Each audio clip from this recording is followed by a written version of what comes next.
Meghan Markle and Prince Harry are used to daily criticism. That goes with the territory, right? And as we've often noted, Prince Harry's the one that normally comes back and says, "Oh, Paris that morning. It wasn't just glowing, it was posing.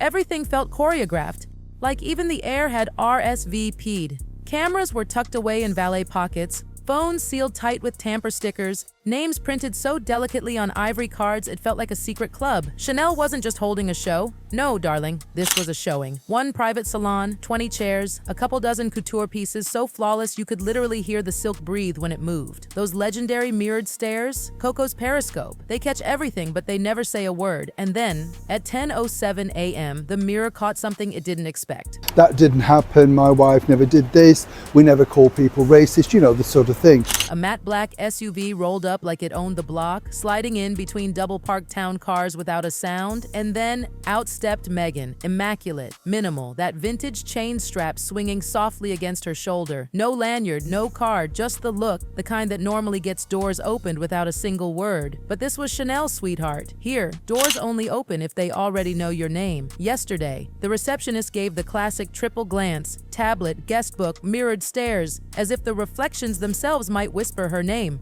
Spoiler, they didn't. "Madame, may I see her?" she started, but then a woman emerged from the corridor, wrapped in velvet calm, headset tucked behind a single pearl. She wasn't just staff, she was the house, the kind of woman who carries permission like others carry umbrellas. "Welcome," velvet voice purred. "For which appointment?" Smile. Safe. 6 out of 10. Enough to be polite. The lobby smelled like freshly steamed wool and white camellias. Very Chanel. Very controlled. It goes on and on. And where it's interesting with this particular situation is, well, exactly what went on behind the scenes. "Creative preview," Meghan said smoothly, like she'd rehearsed it. "Private fitting. It should be under my team." She held up her phone, flashing an email thread. Subject line, big enough to look real, small enough to raise eyebrows. Chanel preview access. The sender? Just a first name. The domain? Not Chanel. Velvet voice glanced politely. She didn't check anything in front of Meghan. Of course not, this was Paris. She just murmured, "One moment," into her headset. The mirrors stayed silent but watched everything. Upstairs, someone flipped a page in a leather folder. Downstairs, security A and B drifted into position. Elegant, silent, pretending to be furniture. The tablet's guest list glowed. 7:50 stylist escort. 9h maison client. 9:45 friend of the house. 10:30 confidential. 11 o'clock confidential. But guess what? No Duchess, no Meghan, not even a polite pseudonym. "Madame, I'm afraid we don't have you on the schedule," velvet voice said, now with that soft Parisian steel. "This is strictly RSVP and confirmation code." When Meghan Markle once again decided to show her more sunny disposition while on TV. As ever, let me explain. Meghan didn't flinch. "Check with comms," she suggested, the way someone suggests pouring a better wine. Smooth, confident. She tilted her phone a little more. The email thread glowed. Some agency was CC'd, one of those logos you see once on a tote bag and never forget. In the mirrored stairwell, a stylist in black paused just long enough to eavesdrop, pretending to admire the banister. Upstairs, a shadow turned on its heel and vanished. The salon door closed with a sigh. Velvet voices smiled, dipped half a millimeter. "That's how you know it's bad." "I'll verify," she said, nodding at security B, whose tablet wasn't showing the guest list. "Oh no, that was the incident log. The last entry on it? No unscheduled fittings during VIP preview." At Chanel, they don't raise their voice. They tighten their perimeter. It's interesting, isn't it, with Meghan, because look at this picture, right? This is a picture that was taken at a charitable tennis tournament, I think, terribly. The next 3 minutes? Choreography. Velvet voice conferred quietly. Security checked something only they could see. The receptionist wrote a note with a fountain pen so smooth you could skate on it. The salon lights dimmed a notch. A hanger brushed against a rack. Ping, the softest bell swallowing its echo. Finally, velvet voice glided closer to the marble. "Madame, we're unable to accommodate unscheduled visits today. If your team will send formal confirmation..." "It was confirmed," Meghan cut in, her vowels flat as glass. "I wouldn't have come otherwise." She angled the phone so the thread looked bigger, bolder. But Velvet Voice had already seen enough. "There is no events alias like that at the house," she said gently. And in Chanel language, silence isn't neutral, it's policy. Sad situation in many respects, and many people apparently have said that Meghan Markle was fake crying. Truly, we don't know that situation. Maybe she was caught up in the moment of emotion. Who knows? And just a reminder, every deleted tweet, fake statement, and PR cover-up takes hours to piece together. If you want to help this channel keep going, hit that join button and become a member. We'll keep exposing what they won't. Secondly, there's a photographer there. Now, according to the source, the photographer was an official photographer. Security. A took a subtle half-step forward. The classic "there's a softer door you can leave through" move. The mirrored stairs held the scene like a snow globe. A staffer carrying a garment bag glanced, tried to look away, failed. Meghan exhaled, slow, controlled. "That's not a sigh, that's a blade." "After everything I've done for your image?" she asked the room. Velvet voice stayed calm, icy calm. "Madam, we thank you for your appreciation of the house." Appreciation. Not contribution, not support. A word that gives you absolutely nothing. The tablet chimed, a new red banner appeared. Strict access mode. The door that didn't exist on the map had just been drawn around Meghan. Upstairs, the preview was starting. Whispers in French, the clink of champagne flutes, silk breathing. Downstairs, precision was unraveling. "Madame, we've confirmed," Velvet voice said finally. "There was no outreach from our communications office to your representatives." Meghan kept her practiced calm. "Then someone's made a mistake." "Not on our side," Velvet voice replied. A security guard cleared his throat. "Madam, if you'd like to wait in the vestibule." "I'm not waiting in a vestibule," Meghan snapped. "I was invited." The air thickened. The front doors, heavy as vault lids, reflected three things at once: her silhouette, the Chanel emblem, and the frozen staff. A PR coordinator arrived with the guest list. 20 names, 20 NDAS, 0 room for improvisation. "Madame Chanel does not receive guests by surprise," he said. "The guest list is sacred. Sacred. Not flexible, not negotiable." "You mean to tell me," Meghan said slowly, "that a brand I've supported for years can't even check its own miscommunication?" The coordinator didn't blink. "We appreciate your admiration for the house, but today's preview is by coded confirmation only. It was Parisian for. Influence doesn't equal inclusion." Meghan turned her phone one last time, but now, oof, the reflection betrayed her. The events at email was a public contact form. Somebody, somewhere, had set her up to walk into this trap. "We can't outtalk her," one exec sighed. "We outlive her."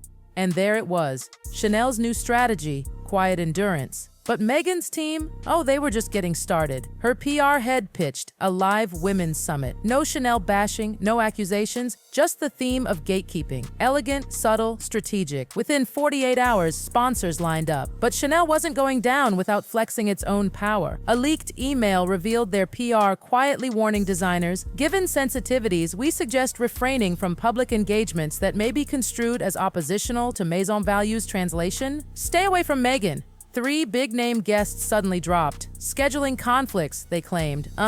But the summit still drew millions. Meghan walked out in ivory. No jewelry, just a silver key pendant. Symbolism, chef's kiss. "Some people guard their doors," she said. "Others build new ones." The applause, deafening. Back at Chanel, the receptionist watching the security monitors whispered to a colleague, "She's still here, isn't she?" The colleague smirked. In the reflection, yes. 2 months later, Paris shimmered again. The Emily Foundation Gala. High society, legacy editors, heirs, supermodels. And guess who suddenly got whispered about in every corner? Meghan Markle. At first, no one believed it. The invitations were ironclad. But at 8:14 p.m., a black Maybach purred up to the Louvre courtyard. Ivory cape, cameras, gasps. She wasn't invited, but she was already announced. Someone had leaked her name hours earlier. Inside, under chandeliers that looked like frozen lightning, the room stilled. Her name card, non-existent. A PR officer whispered frantically, "Who cleared her?" No one had, but Meghan didn't head for the celebrity tables. Number. She walked toward Chanel's heritage exhibit. Archival gowns under glass. Poetic, really. The exhibit title shimmered. "The Women Who Changed the House." Cameras swarmed, phones flashed, and then she stopped. In front of Coco's own 1926 black dress. Her voice soft but deadly. "Doors, dresses, dynasties. It's all the same."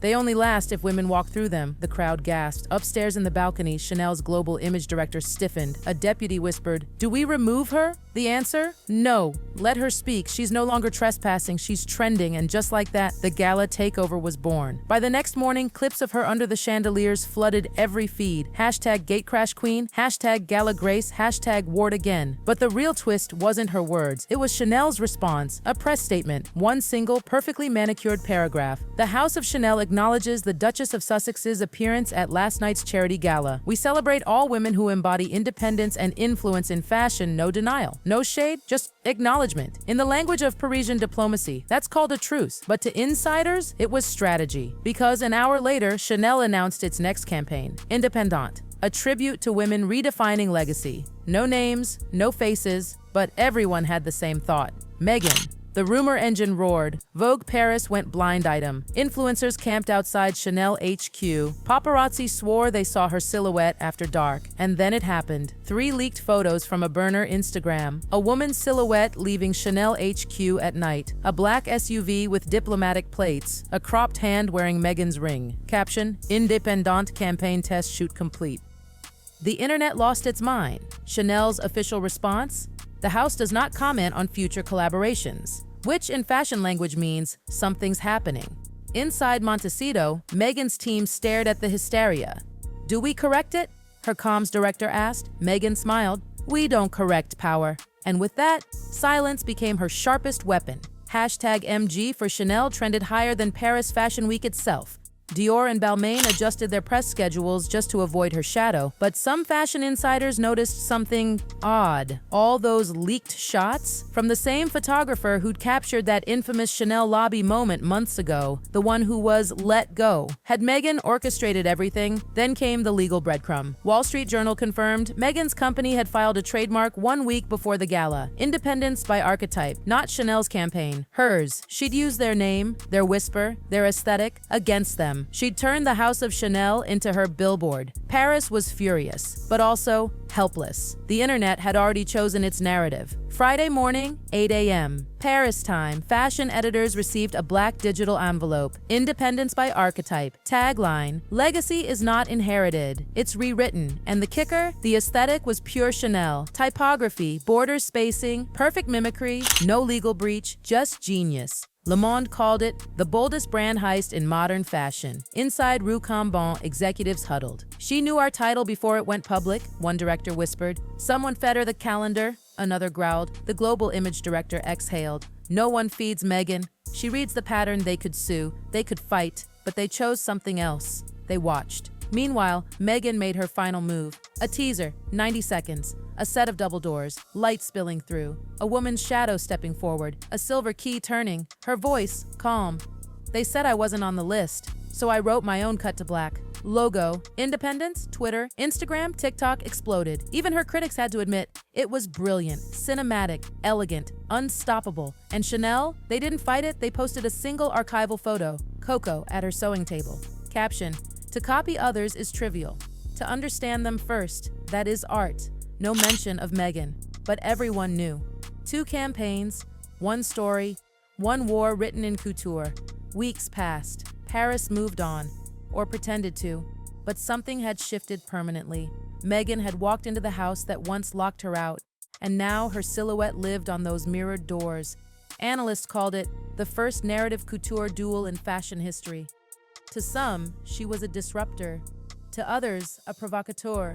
But to everyone, she was inevitable. And just when people thought the saga was over, another whisper hit the city. Someone had quietly purchased Coco's 1926 black dress from the Gala exhibit. 7 figures, buyer's initials, M.A. Paris tilted its head and smiled. Because if Chanel's mirrors reflected legacy, Meghan had just bought a piece of it.